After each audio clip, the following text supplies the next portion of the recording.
Okay, good morning, everybody.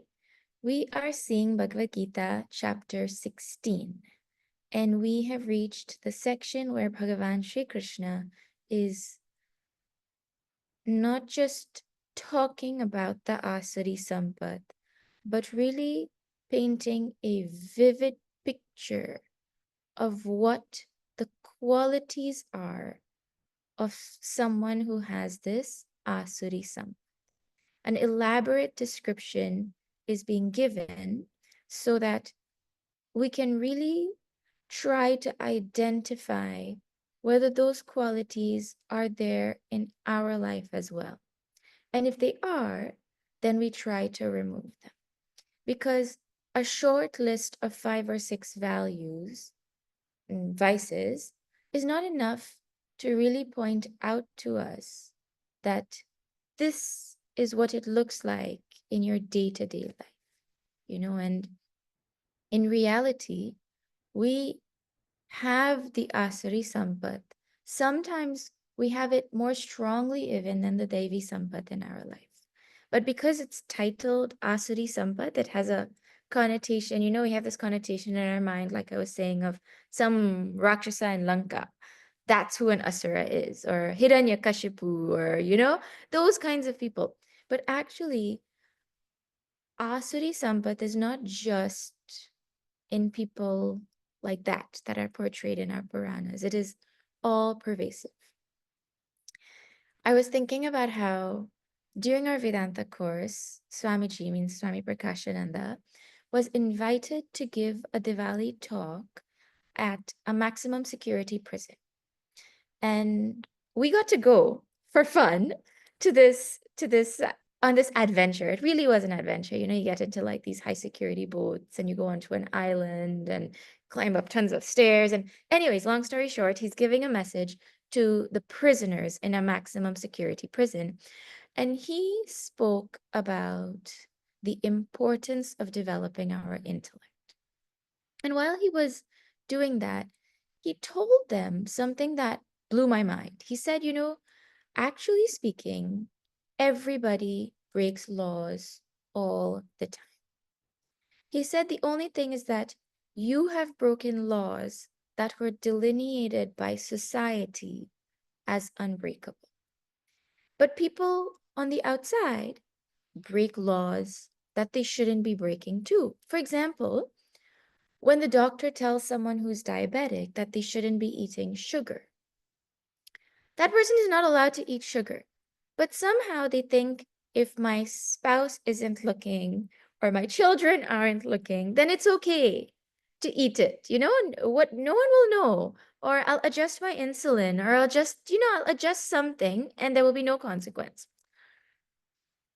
Swamiji was saying that those people are called outmates. He was like, you guys are inmates and they're outmates. It means everybody that has the disposition to break laws. The disposition is there. The only difference is one has broken social laws and the other is breaking spiritual laws. Right? So there's no difference in the consequence to our pursuit of peace. Both are bound. One is just bound by society, and one is bound by the laws of karma and all the other things. So these negative tendencies, my point is, these negative tendencies are everywhere. They're all pervasive. They're in our heart too.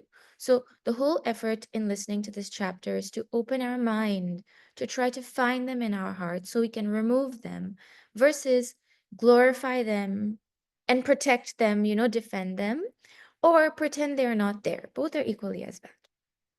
Now, the other thing is that everyone won't have all the bad qualities, and everyone won't have them to the same degree, but everyone will have some. So the description that is going on right now in the section that we're at is a description of people who have asari sampat, that are materialists, who don't believe that there's anything greater in this world. Means the be all and end all is materialism and money and what meets the eye, right? And it is very easy to fall prey to the materialist philosophy. I mean, everyone here knows that, because one is instant gratification is a wonderful thing. You get the result right away. So enjoy it and feel the joy of it. And don't think anything after, right? That conviction of enjoying here and now is so strong, right? But even though that philosophy is filled with so many flaws, we become blinded by our desires and the fulfillment of those desires that we don't see it. And to make it worse, we live in a capitalist society that is literally colored by materialism. So when we're talking about any kind of spiritual conviction, we're literally treading on very thin ice, because our conviction seems to be not so strong as their conviction, even though the flaws are more in theirs. The best example for this is, see, we know social media is all fake. Everybody knows that what you see on social media is not real. And AI is making it worse now. You actually cannot know whether what you're seeing is a real photograph or a real video or not. But we still get sucked in it, and we still think, oh, that person has such a nice life. Oh, that person has such a wonderful job. Like, our mind gets sucked in it so strongly, right? And actually the negative trait that perpetuates this whole thing is lack of insight. We don't allow our intellect to delve deeper into the secrets of the universe. Our intellect is naturally lazy and tamasic, right? And it is in the interest of the capitalist society for us not to think, because if we think, then the whole game is over, right? What is the materialist philosophy? One is eat, drink, and be merry, right? You tell me, who has ever been merry just by eating and drinking? I mean, that itself is like, just ask that question. You can eat and you can drink, but we're a composite being with emotional hunger and intellectual hunger also, meaning we want, at the emotional level, we're looking for peace of mind, right? You can pretend outside whatever you want, but it haunts you inside when you don't have that peace of mind, right? Then intellectual hunger is a thing too, where the intellect has a desire to understand rationally the cause of this universe and to let it make sense. The only way that we're not doing that right now is if our intellect has been dulled. So it's not thinking at all. The other thing that materialism is known for is the philosophy is only what is seen as real.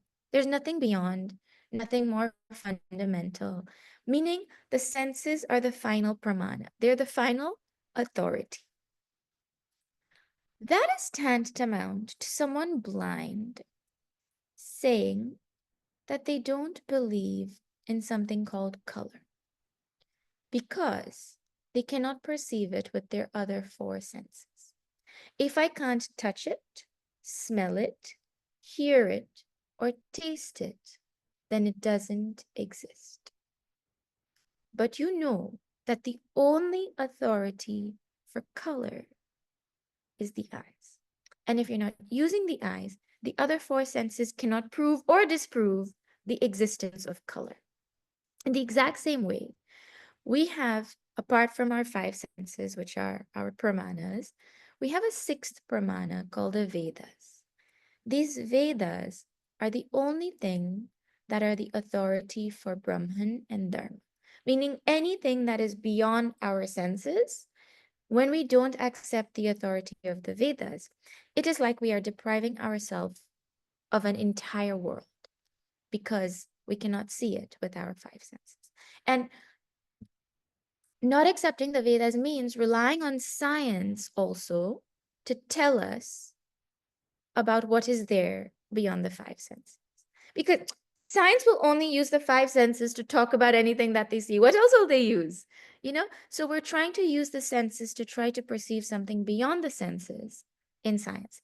That is the same thing as trying to see color without the eyes and concluding that it doesn't exist because my other four senses cannot perceive it. It's a very big flaw, and we don't give enough thought to this thing. Right? Anyways, I know you didn't wake up to hear terrible things on a wonderful Saturday morning, but This is the section that we're in on Bhagavad Gita.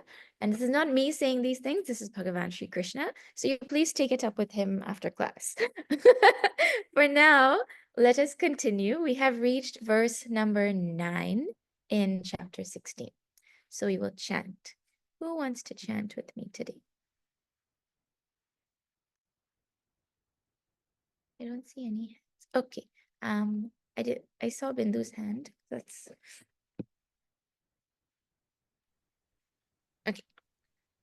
Etam drishtamavashtabhya एतां दृष्टमवश्यश् व- एतां दृष्टमवष्टभ्य nashtatmanolpabuddhayah नष्टात्मानोऽप्लबुद्धयः prabhavantyugrakarmanah प्रभवन्त्युग्रकर्माणः kshayaya jagato hitah. क्षयाय जगतो हिताः. Okay, let me give a little warning. Things are going to go from intense to more intense on this file. So if you want to, you can leave now. Otherwise, just brace yourself for what Bhagavan has to say about these people. These people who have these tendencies. Etam drishtim avashtabhya. Rooted in this kind of drishti, meaning this vision, this philosophy that only what is seen is real, or only what is told by the capitalist society is what we should believe, or eat, drink, and be merry is the goal. And they make you think that their philosophy is great and that you're crazy for not believing in their philosophy, you know?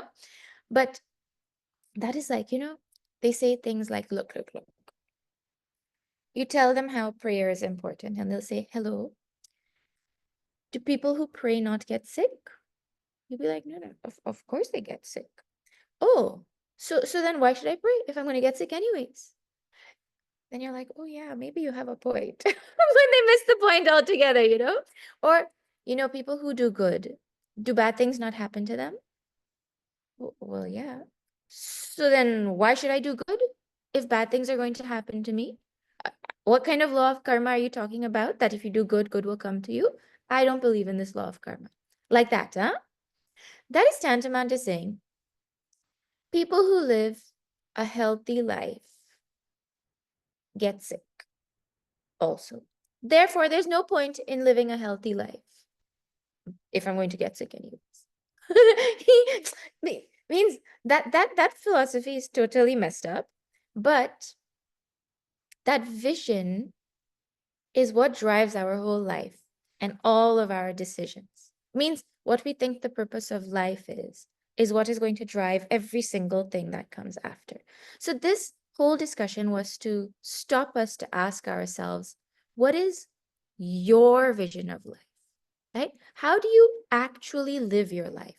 Meaning not what you can philosophically quote or what you can explain or what you think is a great philosophy. What is the thing that drives your decisions in life? There's a vision behind it that is prompting your decision making. Right? That is what you have to try to analyze to tell you what vision you're actually rooted in. Right? That is what we think. Is it, do I actually have this philosophy that eat, drink, and be merry, and things in the world are going to give me happiness? And like that, you have to stop and ask yourself, right? Now, even if I don't think it, but if I act it, that means that really that is my vision, whatever I'm saying. You know. He calls them alpa buddhaya, people of small intellect. That sounds like, I guess in modern language, I don't know, maybe, my time language would be called, they have a pea-sized brain. I don't know if you've heard that phrase. Their brain is like a pea. Now, we all have the same intellectual faculty. Nobody has been gypped. Oh, this person has a smaller intellect and this person has a bigger intellect. It is like two people getting the exact same phone, the exact same smartphone, right? But somehow, when one person takes pictures, the picture looks amazing. And if I have the same phone and I take the same picture, Well, it looks like I have some ghetto old phone. You know, it just doesn't look the same, but we have the same phone, right? Or um, I remember when Apple had just was releasing the first phone that had Siri back in the day, right? And the ad, I mean, the promotion was this phone can remind you to pick your dry cleaning when you're passing the dry cleaners. I was like, wow, this is amazing. I mean, I still have never used that feature. Now, whose fault is that? It's there, but I haven't used that feature. Point is, two people can have the exact same phone, and one will use it to its full capacity, and the other one will not use it to its full capacity and feel like I'm missing out on things that could be done, but they just don't use it. Whose fault? In the same way, everyone has the same intellect, same size of intellect, same everything capacity, right? The only question is how much have we actually developed it, awakened it, chastened it, right? How much have we refined it and taught it how to be an intellect? So that is really the question, right? So we shouldn't feel like I'm a victim and I was just born with a bad intellect, right? My intellect's just not sharp, it's just not pure, it's just not subtle. Oh, better luck next life. No, no, no. We have the capacity to refine. And the whole focus is ask yourself, is your intellect refined? And if not, well, then do something about it. You know, he says they're nashtat manaha. They have destroyed themselves. In Bhagavad Gita, chapter 2, Bhagavan says, what is that? Buddhi nashat pranashyati. When the buddhi is destroyed, that person is destroyed. Means when we don't use our intellect, we have destroyed our humanness, right? Because we've deprived ourselves of such a great goal that a human being can achieve, but we have this little vision, right? So we deprive ourselves of an expansive personality that can bring the greatest joy conceivable to a human being. And then, as a result of that, Prabhavanti ugra karmanaha. They become doers of terrible karmas. Terrible karmas, I mean, sounds intense, but it's not terrible in that connotation, right? See, the sense is they will do whatever if there are no consequences. You know, like if Waze tells you that there are no police on the highway, well, then you can speed because if the police don't catch you, there's no consequence, you know? In Guyana, we don't have Waze telling us where the police are. We have people flashing their headlights telling us the police are there. Unfailing method. and and if you don't get caught, well then it's like it never happened that you sped, right? It's the same for terrible actions. I think as long as I get caught or there are no consequences, I can do whatever. So people will steal, they will take more than their share, they will not do their fair share of work, they will justify other people not doing their fair share of work. A couple of weeks ago, I had gone to town to get some paperwork done. And I'm standing in line, a ridiculously long line, because the people who are processing this thing have gone for lunch. So they're supposed to be back from lunch at 1 o'clock, and it's now 1:10. And I turned to the person next to me and I'm like, do you know, I've been like I came here at 11:50 and they were at lunch. And this person was like, you know, you can't expect people to work all the time. They have to eat also. And I was like, okay, never mind. You go 10, 15 minutes earlier, you come 10, 15 minutes later, and you do that every day. And people think that's okay. That's normal. The law of karma doesn't exist in their world, right? But the law of karma is something that you can teach a very young child. Very interesting. I heard my sister telling my nephew, um, she doesn't use the word punishment. She has taught him the word consequence. So he knows if I choose this, this is the consequence. And if I choose this, this is a consequence. And she's like, well, choose which consequence you want. Not what you want, but which consequence you want. If a 3-year-old can understand consequence, I mean, anyways, Ugra karma also means ignoble, right? Now, what is the opposite of ignoble? Noble. If a person is not doing noble karma, and we live in a world of dvandva, meaning complementary pairs. If your karma is not noble, then what is it? Then it is ugra karma. Right? Means if we're purposefully not trying to do noble karma, then by extension, we're doing ignoble karma. It's very hard to think about it like this. But unfortunately, I mean, we have to think, right? So,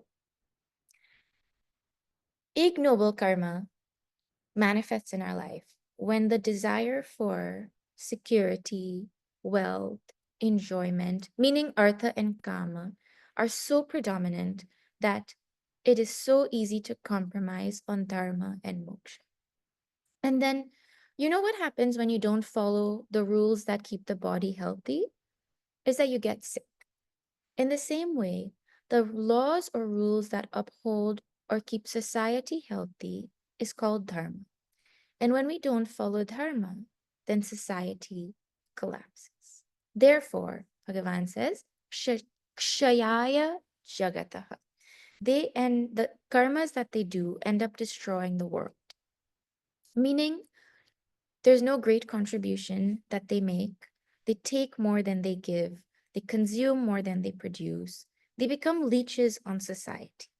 And therefore, they're ahitaha. They're enemies of the world.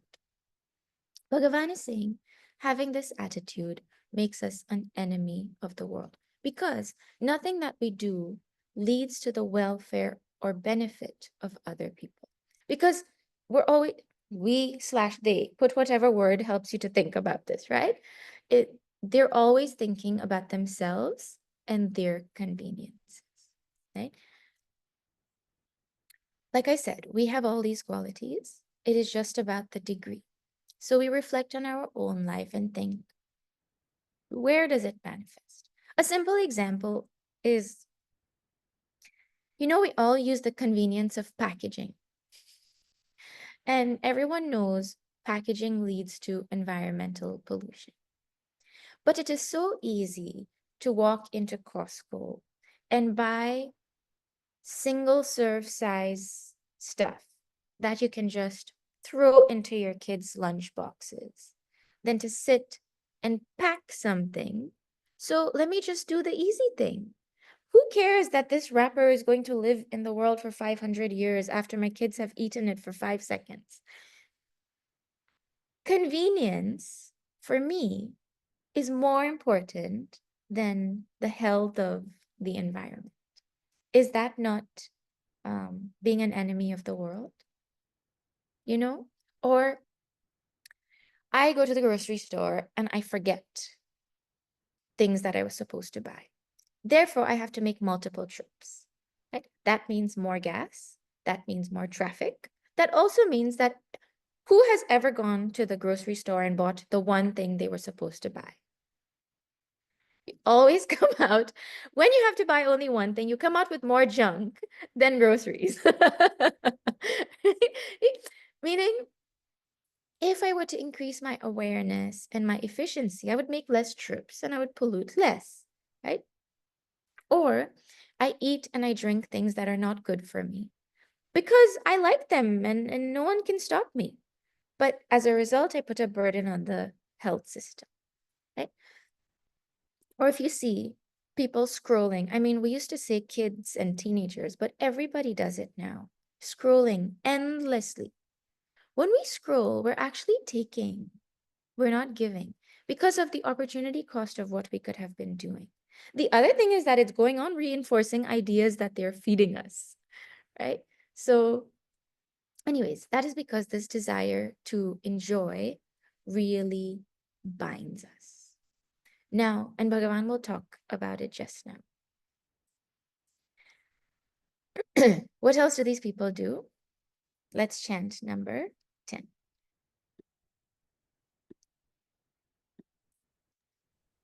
Kamamashritya dushpuram काममाश्रित्य दुष्पूरम् dambhamanamadanvitaha दम्भमानान्मदान्विताः मोहाद् गृहीत्वा सद्ग्राहान् मोहाद् गृहीत्वा सद्ग्राहा प्रवर्तन्ते शुचिव्रताः प्रवरन् प्रवरन्ते शुचिव्रताः Kamam ashritya dushpuram. They are filled with desires that are insatiable. You just check this in our lives, right? Desires are insatiable. Desires compared to a fire, actually, in our tradition, right? When a desire is fulfilled, it burns brighter. And when it is not fulfilled, it burns you inside and it burns others outside. Desire is that kind of thing. And what is it that fans the fire of desire? If you go back to chapter 2, you will see it is the winds of sankalpa. It is sankalpa that is the root cause of desire, means fanciful imagination. This thing is so nice. This thing is so nice. This thing is so nice. This person is so nice, like that. There's a subhashita that describes how when a fire is small, wind is its enemy. It blows it out. You know, you can imagine like those cartoons where one person lights a match and then this other person comes and blows it out in 1 second and they light a match and then they blow it out. You know, you can imagine how easy it is to turn off a fire when it is little. But when the fire is big, that same wind makes it bigger. You know, the forest fires are fueled by wind. Right? So when a desire is small, when the fire is small, wind is its enemy, right? But when that fire gets big, it's like the wind gives up on trying to be its enemy and becomes its friend. You see desire as the same thing. If we can catch our desire in the spark stage, with the right thought, we can snuff it out. But if we let that desire catch, really become big, well, it's just bad news after that, you know, because desires are insatiable. Dushpuram, Bhagavan says they are impossible to satisfy. They can never be fulfilled. Who has ever said, now that I have satisfied this desire, I have absolutely no desire again. This is the last thing I will ever buy on Amazon. Said no one ever. You know, in Ramayana, if you see, Sita, she asked for two things. First thing she asked for was to go to the forest. She asked Bhagavan for two things. Bhagavan to the forest with him. And she made such a strong case that even though Bhagavan had said no, and even though Salyama had said you cannot take her, and all of those things, she did the point. That was because it was her duty, right? Means she was able to justify that thing because it was her duty. The second thing she asked for was the golden deer. And even Bhagavan could not fulfill the one desire that his wife had when he was playing the role of a human being, right? So that is a strong message. Actually, if you think about it, if Bhagavan cannot fulfill the one desire of Sitaji, well, what makes us think we can fulfill our desires? Now, someone might say, but I fulfilled desires before and I have felt content and I haven't felt like what you're describing. I don't think it's so bad as you're describing. Well, the thing is, Remember, we're a class of spirit people interested in spirituality. So there will also be Devi Sampat. I mean, we're describing Asari Sampat, but there will also be Devi Sampat. So if you feel like, no, no, no, this doesn't sound right, it is because the thought of contentment would have come to curb the proliferation of the desires.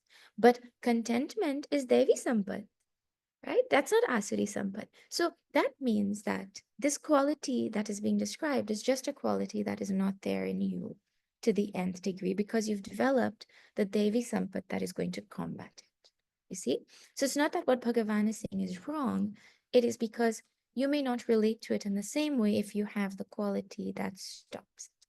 Contentment is the thing that stops our desires from getting out of proportion. Yeah. Actually, contentment is like, I mean, if you were to pick up that same analogy of fire, contentment is like pouring water on the wood so that it doesn't even catch in the first place, right? But really speaking, give thought to the fact to how one desire leads to the next. If you just think, it is like scrolling is the perfect example, right? It just throws things your way, and the algorithm learns how to catch you. In the same way, your mind just throws desires your way, desire after desire after desire, right? And no one in society is trying to curb your desires.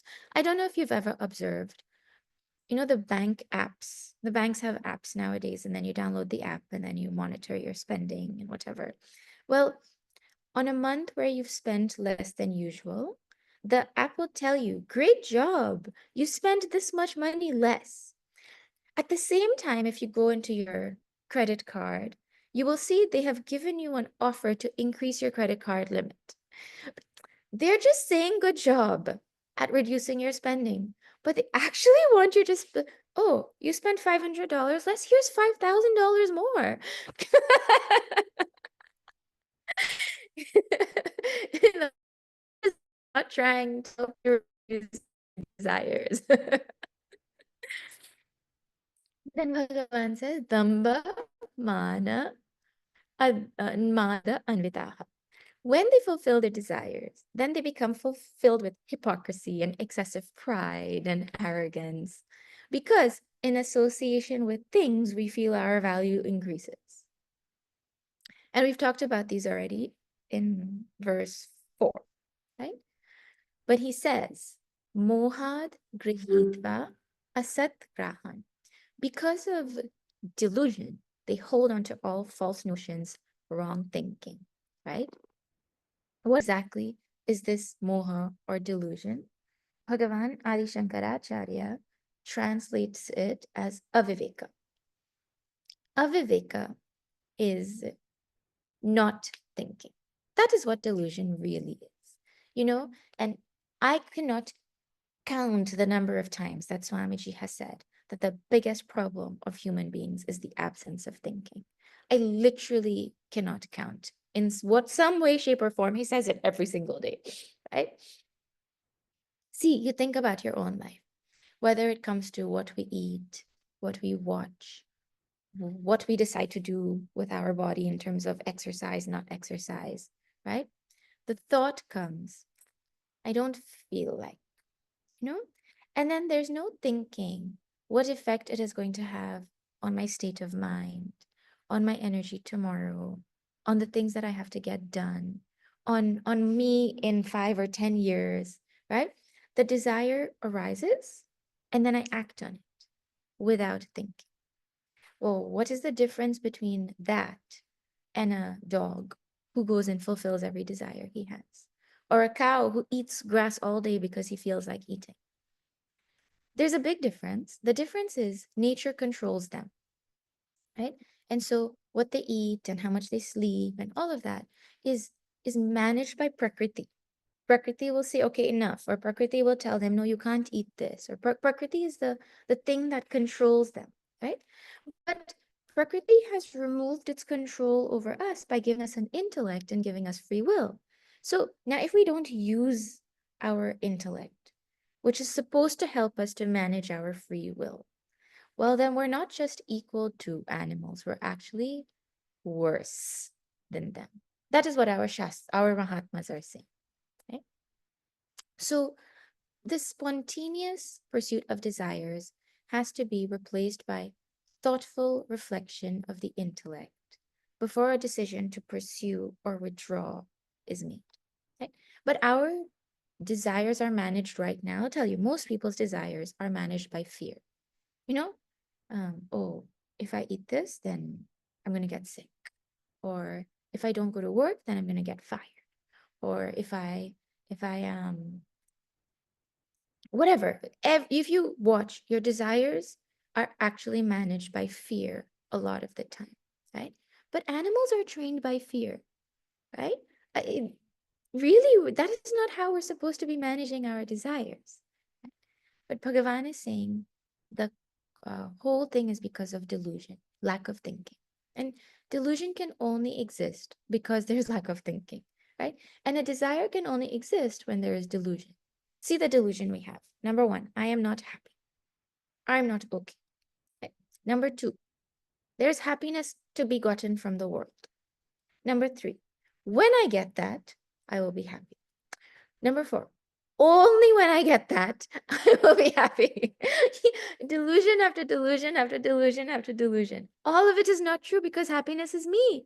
And the thing that is causing the sorrow is the desire itself that I have so much faith in, right? Actually, desire is snake under grass. I think I used the phrase snake under grass here before. Snake under grass means, you know how people pretend to be your friend, but they're actually not your friend, and then they deceive you and all of that? Well, desire is this, it pretends it's your friend, and it pretends that if you listen to it, you will get happy, right? That is tantamount to somebody thinking vitamin C is healthy for them, and they go on taking it, but they're actually allergic to it. Means that thing itself is causing its destruction. Snake under grass. That is what desire is. And all of it because of moha, because of lack of thinking. Right? Bhagavan says, pravartante ashuchi vrataha. Then these people now act in the world, which people of impure resolve. You know, resolve is the most important quality of a spiritual seeker. And actually, everybody is really good at taking resolves. The only thing is the direction of that result, right? You hear people saying, I will put that person in their place. Have you heard? I am going to make sure that person pays for what they did. So someone does something wrong or something ridiculous to you, or you they did something. Then you start to strategize what you're going to say when you see them next, you know? And before you meet them, you have replied to them 200 times in your head already. And you keep trying to refine which is the best response to give them when you see them, to put them in their place. But we're supposed to respond to the person objectively. We're not supposed to pre-plan a hate attack. You know, but we have taken a resolve to put them in their place, and we have pre-loaded all the things we could say to do that. The other meaning of impure resolve is using ignoble means justified by noble results. The Robin Hood philosophy. You know, I am going to steal from these people so that I can take the money and help these people. That's the means is supposed to be as noble as the end. Anyways, that's a long topic. Then Bhagavan now goes deeper into the subtler realm of where these negativities spring from. So let us see. Number 11. Chintamaparimeyaam cha चिन्तामपरिमेयां च pralayantam upashritaha प्रलयान्तामाप् प्रलयान्तामुपाश्रिताः kamopabhoga paramaha कामोपभोगपरमाः एतावदिति निश्चिताः एताविदिति निश्चिताः चिन्ताम् अपरिमेयां च. And they have endless worries, immeasurable worries. Oh, Bhagavan, now you're talking my language. Let me listen. I have immeasurable worries. What do you have to say about that? You know, the interesting thing about worries is that people can pretend, but inside, worry eats them up. Because if the goal of life is fulfillment of desires, then you just see Gurudev's equation. What is that? Desires fulfilled divided by desires entertained equals happiness. Right? Now, if the number here, when a person tries to fulfill a desire, right? The whole focus is how to fulfill my desires faster so that the numerator increases, right? While they're doing that, there's a worry others are getting it faster than me. Leave that, we'll get to the worries in 1 second, right? But the other thing is, every time our numerator increases by one, you know, fulfilled one desire, we don't realize or pay attention to the fact that the denominator does not work in ones. You know how you round up things in math? Well, the denominator is rounded up to 100. So every time you think the denominator is increasing by one, guess what? It's increasing by 100 each time. Meaning, for each desire we fulfill, we have produced in our mind 100 other desires. Okay, maybe not 100, but at least 10. It operates in rounds of 10. I don't remember the technical math word. Anyways, rounded up by 10, something like that. Because it is not possible for peace and desire to coexist. When you try to fulfill a desire, that desire leads to more desires. So you end up actually less happy than you were before you fulfill that one desire, if you check mathematically. I mean, everyone knows the most people here know the happiness equation, so I'm not going to it in detail. But the point is, if you fulfill a desire, you're going to get more happy. That is the what you think. But you don't realize the catch that every time you fulfill a desire, you're also increasing the number of desires you have. So mathematically, that equation keeps going down. Desire is an agitation, right? And so when a desire is fulfilled, you feel like you got peace. But actually, all that is happening is you're removing the agitation that was caused by the desire, right? Now, you tell me, when you're enjoying a desire, are you not worrying about how to secure enjoying it the next time? Is that not how desires work? You know, it manifests in people's lives also like this. I see a really nice device that can do some, I don't know, something in the kitchen. And that person thinks, well, this thing is so good. What if it breaks? And then I come back and they don't have it anymore. So let me buy two. It can be anything. I've seen people do this with laptops also. This laptop's so good, let me just buy two in case something happens to the first one. Well, nothing happens to the first one, right? And then the second one that you have that was sitting in the storage becomes outdated. Then you think, well, what to do with this? Because I spent so much money for it, and now it is outdated. No one wants it also. So you know what they do? They bring it to the ashram and feel like they did that.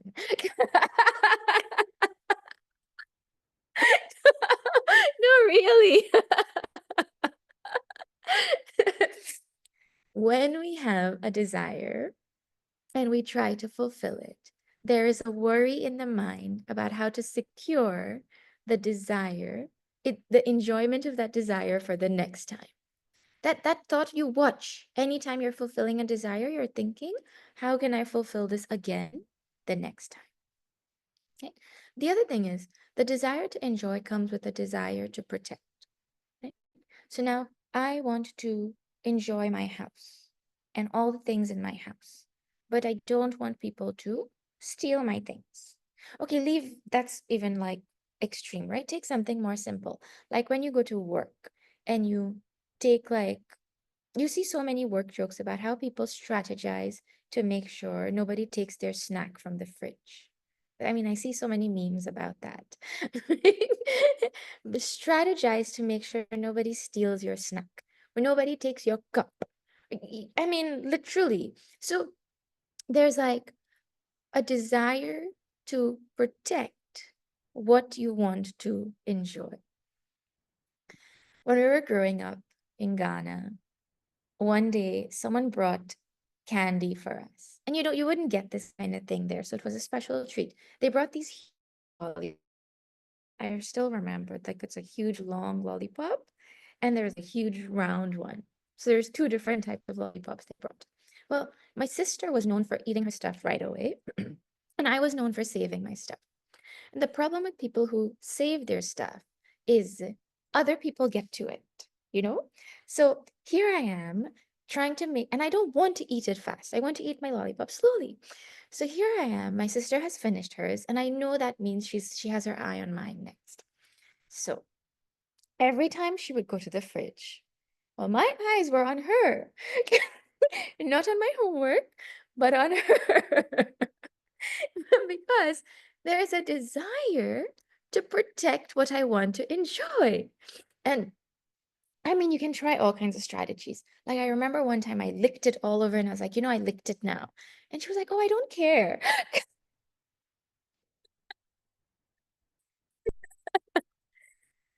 Desire to protect what you want to enjoy. It comes with worry. We don't count that, but it comes with worry. The interesting thing is we also worry about what people will think about our desires and our choice of desires and how we fulfill them. Have you ever been at Costco? I mean, Costco is like the classic example, and your cart is full, and you're thinking, "Oh my God, I hope no one in the ashram comes and sees me right now because of what's in my cart." Worry about what other people would think about the desires that I am trying to fulfill and how I'm trying to fulfill them, right? Okay, last thing about this. Any kind of dependence that we have, any kind of dependence brings sorrow and brings worry. And the way desire works is I am depending on joy from unreliable things. So there's guaranteed sorrow, guaranteed worry, right? That is like you're depending on an uninterrupted live stream of the 108 Gita. I mean, you're going to be sad at the end of that because there's absolutely no control over the quality of data in remote locations. Forget remote locations. Even yesterday, here while we were at the ashram, the thing kept dropping. So it either means that this is a remote location or, anyways, Bhagavan says about these worries, pralayantam upashutaha. These worries, guess what? Newsflash. They're going to be there till the person dies. And he doesn't say until they sleep. Because before sleep, there is worry. I cannot miss my alarm. If I miss my alarm, then I will get in trouble. I will miss my flight. If I miss my flight, then I'll enjoy less of my vacation. Worry. Going to sleep also. In sleep also, there's worry because whatever thoughts we have in the day, they filter into our dream, right? So worry in the dream also. Then people who can't sleep worry also. Insomnia is the thing that they call it, right? I wonder if when I go to bed today, I'm going to be able to fall asleep. Worries don't end ever, right? The implication of this is that while we are alive, if we are on the material path, we cannot get a moment of peace. If a moment of peace comes, it is because of the injection of some value at that time. Contentment or gratitude would have, it isn't because desire is fulfilled. The reduction of worries, the reduction of agitation is connected to our practice of values at that time. Can you guys hear me?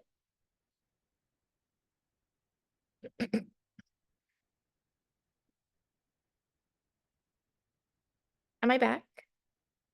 Okay. I don't know what you guys heard,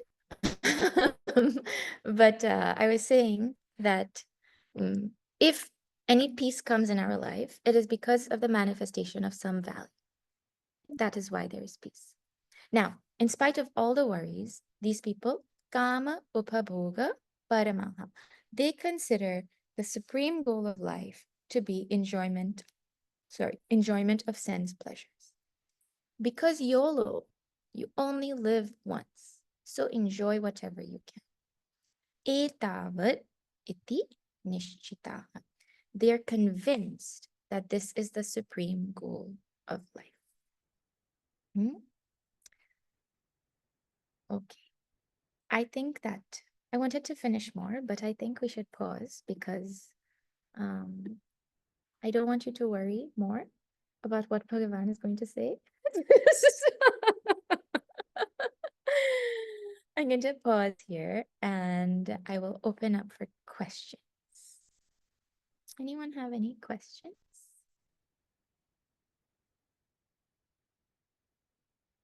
Actually, let me change the settings so you can unmute. Okay, you can, if you have a question, go ahead and unmute. Gina ji, I have a question that these lessons are so important, but our mind gets so used to living in this material world, and it's only when we grow up that we start learning the values of things that we've practiced all our life, which are actually not right. And how come these lessons are not taught to us in our education system right from the time we start so that we don't learn the wrong things in the first place? Majority of us, I see more gray hairs than young blood. The unfortunate answer to that is the effect of colonialism. You know, um, before Gurukul system would have existed, and an essential part of education was supposed to be this knowledge. This knowledge is not supposed to be something that we learn on the side as a side dish by chance as we're growing up and we start to realize, what is the point of life? Really, this knowledge is supposed to be taught to us as children. We're supposed to start learning this. So the Gurukul system was wiped out because the colonial mindset is rooted in capitalism, right? So it was totally opposed to what they were trying to do. And the way to get to us was to remove the thing that would have protected us. The armor that would have protected us from all of that was our education system, and that was removed. I think that is a very big reason. So the solution, Gurudev's vision was bring this knowledge to children, not just to adults, and let them see from a young age about it. That's why Chennai Mission's putting so much effort into Bala Vihar and to Shishu Vihar and to now Garbha Vihar. There's education, prenatal education. And so it is on our generation to see the importance and to bring it to the next generation. Because the children are not going to understand the value because they're so rooted in the philosophy that they're learning through school. And somehow, anyone who goes to school thinks what they're learning is the most important thing.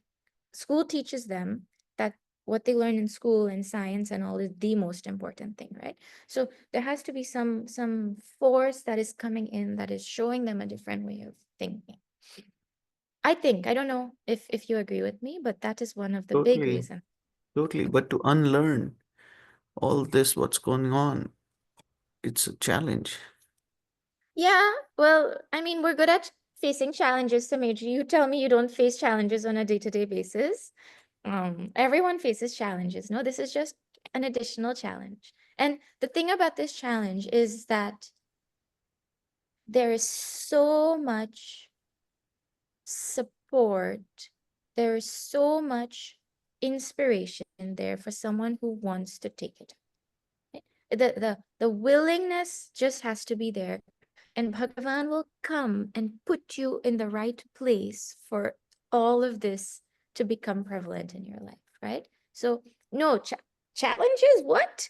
We're so good at challenges. So don't feel that. Samirji, you should not feel that kind of thing at all, right? You take it up and say, what? If I can think about all my intellect has been used for so long in this direction, so it is strong. It just has to be channeled in the other direction. That's nothing. Bring it on, like that. Yeah. Hari Very Om. Hari Om. Oh, Yes, I'm sir. sorry. Are you done, Uncle? Okay. I have a question on some terms that you used in the last session, like pravritti and nivritti. Yeah. So maybe I misunderstood, but I thought like pravritti is your action, and then the nivritti I thought was defined as bad conduct. But when I was going to read about these words, I read it a little differently, where pravritti is your outward action, and nivritti, like ni means inward, and vritti means mind thought. So it's more like the act of renunciation and going inward as opposed to bad conduct. So is there more than one definition of these words? Yes, yes, yes. So you know how the word orange means different things in different contexts? In the same way, this pravritti and nivritti, they'll have multiple definitions in different contexts. In this context, what we were talking about when Bhagwan was saying that the people with asari sampat, they don't know pravritti, nivritti, it means they don't know when to act and when to not act, or what to do, what to not do, like that, right? When to withdraw and when to conduct. So in that context, very simple. This is a very simple definition that we're using here. Okay. Okay. All right. Thank you. Okay. Yes, Dinesh. Hari Om Jeena ji, thanks for the class. My question is basically about the fact that we are living in the capitalist society and goals that we set. How do you differentiate goals from desires? Because it is, when you think about it, if you want to achieve a certain thing in life, it's a desire. But when you say you should not be desiring because it will lead to the other consequences, Mhm. I'm still struggling to understand how do you connect those both, because the reality is we are not living in a society where we are Gurukul or those type of things. Reality is we are living in a capitalist society. So how do you take those things together and be Okay, successful? that's a very interesting question. It's also not so, you give a little bit of thought, right? Our Shastras are in the next set of verses, you will see Bhagavan, um, let me, in our tradition, the pursuit of wealth is not condemned. I mean, Lakshmi Ma is the Devi that represents wealth, right? We're not supposed to criticize wealth in our tradition. So we're not supposed to think it is a bad thing. We're supposed to have an objective view, a balanced view of wealth. So pursuit of wealth, I mean, when you talk about capitalism, wealth automatically comes in, right? They're intricately connected. My point is, the problem comes when people want, let's put it in this language, people want Lakshmi without Narayan, right? People want wealth without following the values or having a higher vision of life. And the example portrayed for us when that happens is Ravana wanted Sita ji without Sri Ram, right? When we want wealth, we want the pursuit of wealth without following the values or having a higher vision, it leads to our downfall. Meaning it leads to all this sorrow and worry and bondage and all of these things, right? You can achieve the exact same material result by having a spiritual goal. And I'll show you how, right? The goal that we're supposed to have is I want moksha, or I want purity of mind. Do you know if moksha is something that is too, I, you say I want purity of mind, then that means that whatever I am doing, I'm going to do it with the thought that I'm going to do it because it is my duty. I have been born with certain talents and certain skills and certain qualities. Like you're naturally born to be the kind of person that you are in the workplace that you're in. It comes naturally to you, right? That is why you're good at it. So I am not doing this job because I want money. I am doing this job because this thing, this talent that is in me is there. It can benefit the world, right? So I'm going to use my talent in such a way that I bring quality to my work. And in doing that with the right attitude, the money is going to come. I mean, part of working is that they're going to give you the money, right? So your focus is not on the money. Your focus is on the work that you're doing, how you're doing it, the attitude with which you're doing it. And it is true. I mean, the other time we talk about desires, we say how no one can do anything without desire, right? So when we're talking about desires here, we're specifically talking about selfish desires. Selfish desires meaning I'm thinking only about me and my people and my family and what I am going to get, and I'm not going to share it, right? But in this capitalist society where desires are so prevalent and all, we start by trying to divinize our desires, meaning I am going to try to pursue my desires selflessly, right? Okay, I have a desire to enjoy something, but first of all, I do it in such a way that my action is karma yoga, means I do it with that karma yoga attitude. So I'm trying to get purity of mind really behind all of that. And whatever I get, I see to it that it is not just for my enjoyment, but I'm going to share it with more than just my people. And for somebody who lives in the capitalist society, time is money, correct or wrong? Because time is what converts into money. Now, you as a Balvihar teacher are taking time out of your life to go home and prepare for class and go to Balvihar and run the class and then make time to be in a class so that you can be a teacher and all of that.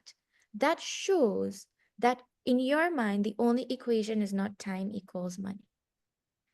Someone who is totally rooted in a capitalist view will not make time for something like this that you're making.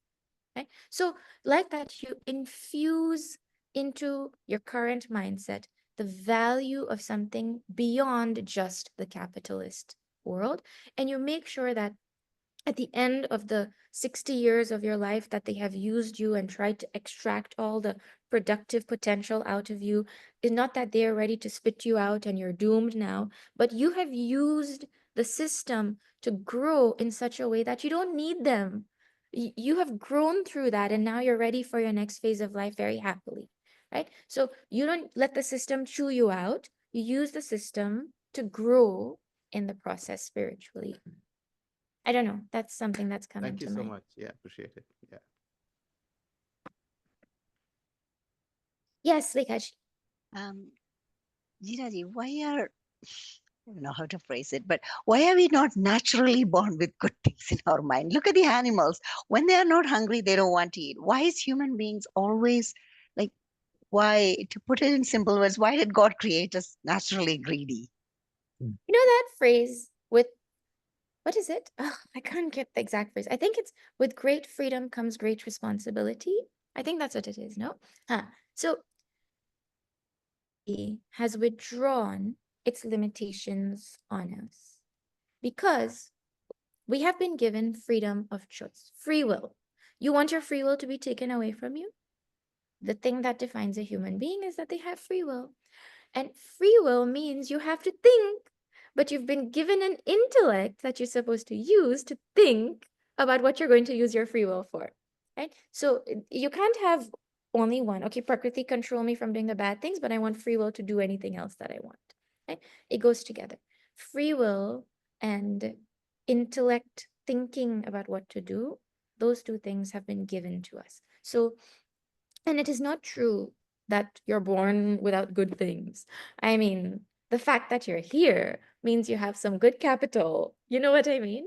And it is something that is to be, that is the challenge of human life, developing these, thinking beyond what is there that meets the eye. And your life will always, you will always be given opportunities in life to think. even if somebody is not exposed to Shastra, right? What is chapter 1 of Bhagavad Gita? Arjuna Vishada Yoga. Sorrow is what brings us to think. And sorrow is abundant in this world. So anybody who lives in this world is going to get sorrow. And that sorrow is eventually going to prompt him to start thinking. And as soon as a person starts thinking, well, this whole thing is game over. Because the antithesis to this whole thing is lack of thinking, right? So if you think, the game is over. So don't be scared to think. That is the only thing. And we have so much help also with thinking. Look, our shastras are holding our hand and saying, look, this is what it looks like when you have this. This is what worries look like. They never end. Do you really want this? No. Okay, the opposite of this is this. This is how you can develop that. And like that, they hold our hand through. Our shastra is called Mother Shruti, you know?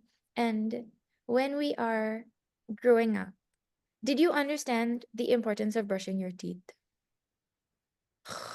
My mom hates me. She sticks this thing into my mouth and you know, like it's terrible. And you don't understand the importance of brushing your teeth, let alone brushing your teeth twice a day and flossing, right? You put that whole thing together, it's just like, no, you stop bothering me. But you do it because there's faith in mom and dad that they won't do something bad for me, right? In the same way. And they'll force you, whether you like it or not. You know, certain things are forced on you, and they know, okay, one day they'll see the benefit. In the same way, our shastras are called Mother Shruti. Jai Bhagavad Gita, Maya Jai Bhagavad Gita, right? We say the shastras are our, like our mother, and your mother never wants something wrong for you. So you hold on to that shastra with the faith that, okay, I don't understand why shastras are saying this, but like a parent who's thinking about me, I'm going to follow and know that I will be protected. And so much is there to help us. We just have to be ready to take it on. And don't worry, those who don't want it, Bhagavan's not forcing them to have it. So he's not going to force this knowledge down your throat, right? You come to it when you're ready. Okay, it is 7:46. Just no announcements. Normal, everyone knows everything that's going on. We'll do closing prayer, and I will see you all next week.